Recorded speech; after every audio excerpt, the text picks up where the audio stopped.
देश में कोरोना संक्रमण का विश्व रिकॉर्ड बन गया है, जिसने चिंताओं को और बढ़ा दिया है। विश्व के तमाम अखबार अब इसी पर बात कर रहे हैं कि भारत इस संकट से आखिर उबरेगा कैसे।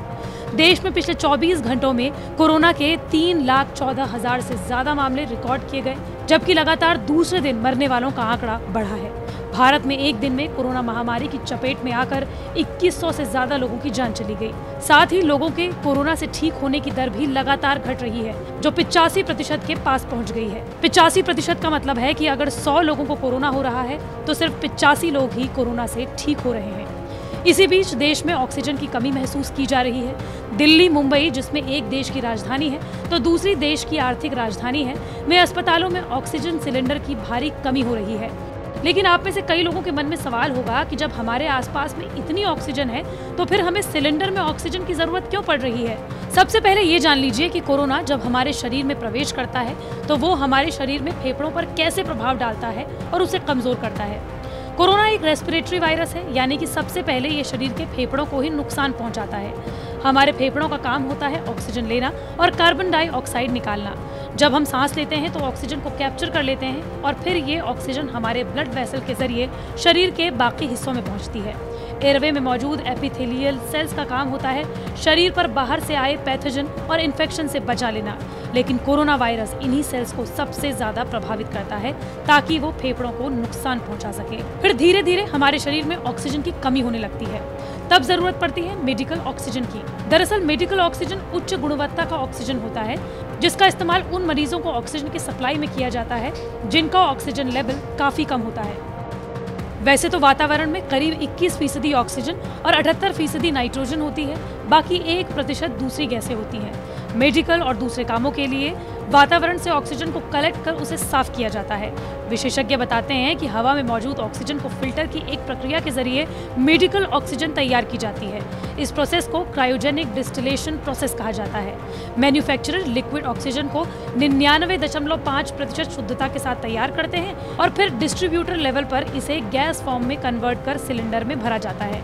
इस पूरी प्रक्रिया से तैयार ऑक्सीजन को सिलेंडर में भरकर कंपनियां मार्केट में उतारती हैं। इस ऑक्सीजन का इस्तेमाल अस्पताल में विशेषकर सांस के मरीजों के लिए किया जाता है या फिर ऐसे मरीजों के लिए भी किया जाता है जिन्हें हार्ट अटैक, ब्रेन हेमरेज हुआ है या फिर कोई बड़ी दुर्घटना की चपेट में वो आए हैं। ऑपरेशन जैसी प्रक्रियाओं के दौरान भी ऑक्सीजन सिलेंडर का इस्तेमाल होता है।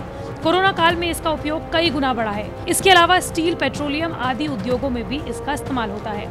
बता दें कि कोरोना की दूसरी लहर में लोगों को मेडिकल ऑक्सीजन की पिछली लहर के मुकाबले ज्यादा जरूरत पड़ रही है।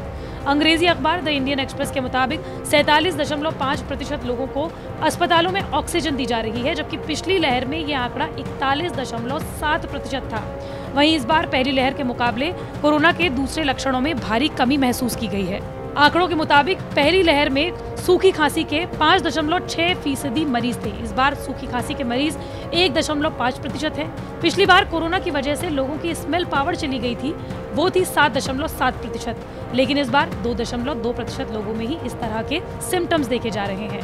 पिछली बार लोगों को कोरोना की वजह से चक्कर आ रहे थे और उनका प्रतिशत था 24.2%, लेकिन इस बार घटकर 11.5% पहुंच गया है। पिछली बार 16% लोगों में कोरोना की वजह से गले में दर्द के सिम्टम्स देखे गए थे, लेकिन इस बार 7.5% लोगों में ही गले का दर्द देखा जा रहा है।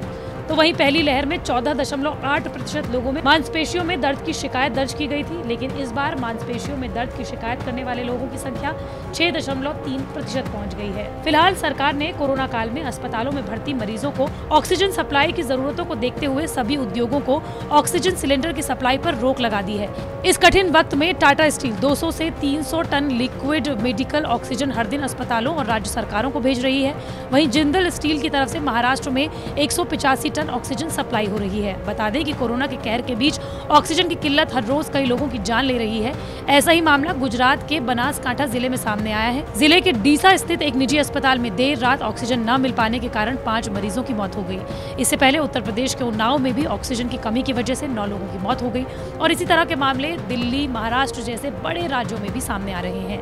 अस्पतालों में ऑक्सीजन के कारण गंभीर होती स्थिति पर दिल्ली हाईकोर्ट ने 21 अप्रैल को सख्त रुख अख्तियार किया। हाईकोर्ट ने केंद्र सरकार से कहा कि आप भीख मांगिए, उधार लीजिए और चोरी कीजिए, लेकिन अस्पतालों को ऑक्सीजन की आपूर्ति सुनिश्चित कीजिए। हाईकोर्ट ने केंद्र सरकार को तत्काल प्रभाव से औद्योगिक इकाइयों को दी जाने वाली ऑक्सीजन गैस की आपूर्ति बंद करने का आदेश दिया। न्यायालय ने कहा कि आखिर केंद्र सरकार सच्चाई और स्थिति की गंभीरता को स्वीकार क्यों नहीं कर रहा।